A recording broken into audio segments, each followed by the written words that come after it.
Nos próximos capítulos da novela Essa Vida é Minha, tudo começa logo depois do fim trágico da Anuran, e é aí quando a Sakine ela vem ali subindo sem saber de nada do que aconteceu com a Anuran. Ela vê uma mulher correndo e pergunta o porquê que ela está correndo, depois começa a sorrir e diz que de fato ela tem que correr para queimar as calorias dos bolos que ela come, né? A Sakine continua subindo com brincadeira e pergunta a todos eles por que eles estão ali e se eles estão ganhando carvão ali, se estão dando carvão para toda a vizinhança ou é outra coisa que ela não está sabendo. E tudo isso ela está falando e sorrindo porque ela não sabe nadinha ainda que aconteceu com a Anuran. Então é aí quando ela entra e pergunta a todos eles o que foi que aconteceu. Ela continua perguntando a todos eles o que foi que aconteceu e que espera que não tenha sido nada de ruim e questiona o que foi que aconteceu porque o bairro inteiro está reunido aqui e lá fora. Todos ficam em silêncio, chorando muito, ninguém responde nada, só chorando muito,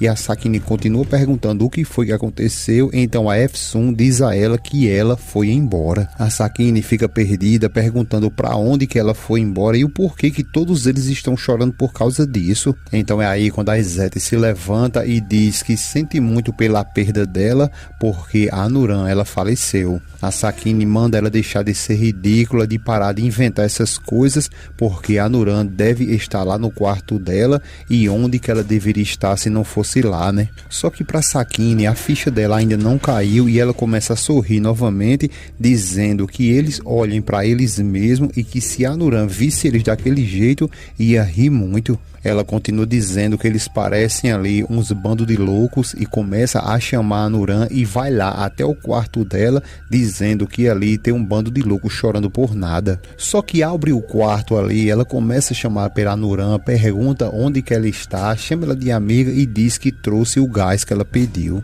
Ela fica toda perdida e aos poucos a ficha dela vai caindo e ela chama a Anuran gritando para que ela saia e que elas vão ali fora tomar um chá. Como eu já disse, a ficha dela vai caindo aos poucos e ela começa a pedir que por favor que ela saia e onde diabos ela está. Então ela vai novamente lá na sala e pede ao Elias que fale sério e diga onde que a Anuran está. Ninguém responde nada para a pobre da Sakine, que continua pedindo que eles digam onde que está a Anuran. Então a Mucela se levanta, chama por ela e começa a explicar a ela que a Anuran pegou um ônibus que estava saindo de Mersin, vindo direto ali para Istambul. A Sakine fica confusa e a Mucela continua dizendo a ela que no caminho esse ônibus virou e pegou fogo. Sakine continua desconfiada e a Mucela diz que foi um acidente muito feio e que ninguém que estava nesse ônibus conseguiu sobreviver. Sakine não quer acreditar em nada que ela está dizendo e a Mucela continua dizendo que sim, que agora acabou para Anuran porque todos eles perderam ela. Então é aí quando a Sakine, agora a ficha cai de vez para ela,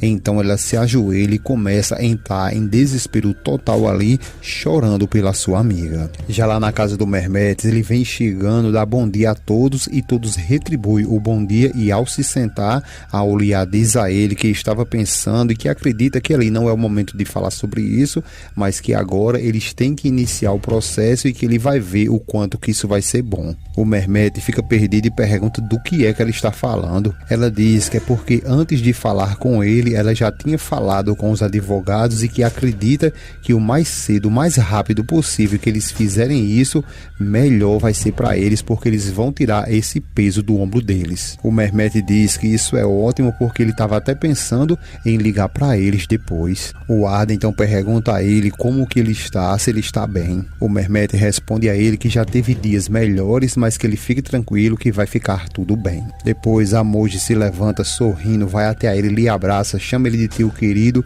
e pede que ele fique bem porque eles não têm mais ninguém ali nesse mundo fora ele. Ele pede a ele que por favor que ela também fique tranquila e chama ela de querida. Mermete continua dizendo que ele está ali e que não vai deixar ninguém separar a família dele. eles. O telefone do Mehmet nesse momento toca, então quando ele olha, vê que é o Ateş e Auliya começa a se revoltar e pergunta como que ele se atreve a ligar para ele. O Mehmet diz que na realidade ele não sabe, mas que logo logo eles vão saber. Então, ao atender o telefone, o Mehmet pergunta ao Ateş o que é que ele quer e o Ateş diz a ele que acreditava que ele ia querer saber dessa informação. O Mehmet pergunta o que, então o Ateş revela para ele que a Nuran faleceu. O Mehmet logo se desespera e pergunta o que e pergunta o que foi que aconteceu, e todos na mesa ali também ficam apreensivos sem saber o que está acontecendo. Ele continua dizendo que agora está na casa dela, que já estão trazendo o corpo e que acredita que eles não vão demorar muito. O Mehmet pergunta e a Bahar como que ela está, porque ela já sabe, né? E o Ateş diz que sim, porque estava com ela bem na hora. O Ateş continua dizendo que ela ficou desesperada e inconsolável e o Mehmet pergunta e a Efsun? Ele diz que ela está igual e que toda a rua ali está de luto. O Mehmet diz que agradece muito a ele por ter lhe avisado e que ele vai se ajeitar e vai para lá porque ele quer estar lá para o enterro. Em seguida, o Mehmet desliga o telefone e todos ficam olhando para ele e o Mehmet diz que a dona Nuran, ela faleceu. Eles ficam em silêncio e o Mehmet continua falando que ela faleceu num acidente de ônibus, pede licença porque ele precisa ir para o enterro.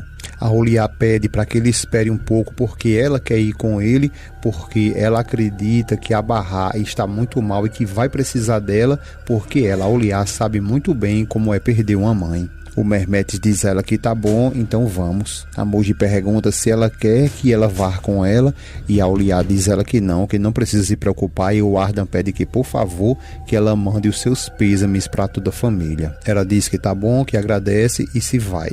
Agora lá na casa do Elias, a Efsun começa a entrar em desespero e diz que as paredes estão fechando e pede que, por favor, deem espaços para ela porque ela não está conseguindo respirar, e pede a Allah que, por favor, que leve ela também.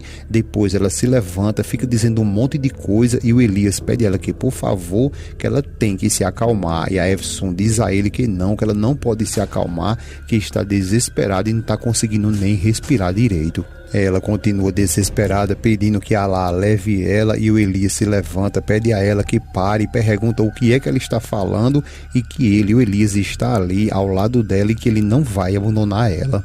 A moça pede que, por favor, ela não diga essas coisas e que se ela pudesse, ela trair a mãe dela de volta, mas que ela não fique falando tudo isso. A Efsun fica gritando, dizendo que não, que tudo que ela quer é a mãe dela e a mãe dela é quem ela quer, e por favor, pede ajuda porque ela não está conseguindo respirar. Depois de um tempinho, todos agora ali esperando o caixão da Nuran chegar, e lá fora todos se reúnem. Quando o caixão vem subindo ali em um caminhão, quando ele para, é quando a Efsun começa a se desesperar, chamando por ela, dizendo que a minha mãezinha está aqui e que ela demorou muito a chegar, e por favor que ela saia dali e que não faça isso com ela, e começa a todo tempo, numa cena muito triste, chamar ela de mamãe. Todos ficam em desespero e a Efsun é a que mais fala ali, desesperada, dizendo que, por favor, que todos estão ali, a Sakine está lá, o Mehmet também, está todo mundo ali esperando apenas que ela saia dali, que por favor que ela saia e vamos para casa, porque todos estão à espera dela, e fica todo o tempo pedindo para que a Nuran, por favor, saia desse caixão.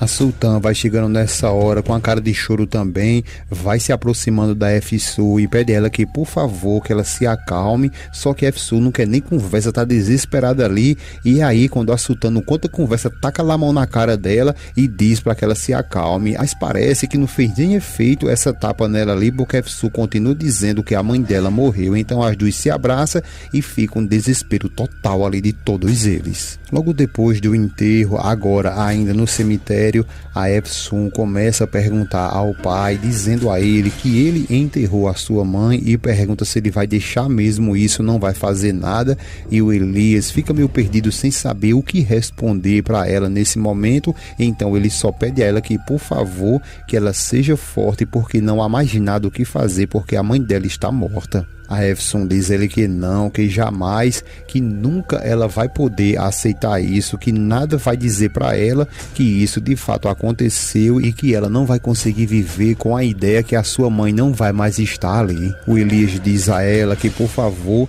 eles não podem fazer mais nada e que agora ela vai ter que entender. Ela depois pega na mão do Elias e diz que ele enterrou ela com essas mãos e começa a dizer um monte de coisa, dá uma surtada e diz ao Elias que foi ele quem matou ela, a sua mãe. A Barra diz a ela que ela pare de falar essas coisas e que ela tem que se controlar. Só que a Efsun diz a ela que não, que está falando a verdade porque tudo isso foi o que aconteceu logo depois do dia que ele deixou a mamãe dela ir embora. Ele fica calado e ela continua dizendo que se a mãe dela não tivesse ido lá para Messim, nada disso aí teria acontecido. O Elias fica muito fraco, sem saber nem o que responder, e a Efsun continua dizendo que logo depois que ele deixou ela aí, foi aí que tudo isso aconteceu e que se ela não tivesse ido, ela não estaria no meio desse acidente e que a culpa da morte de sua mãe é toda dele.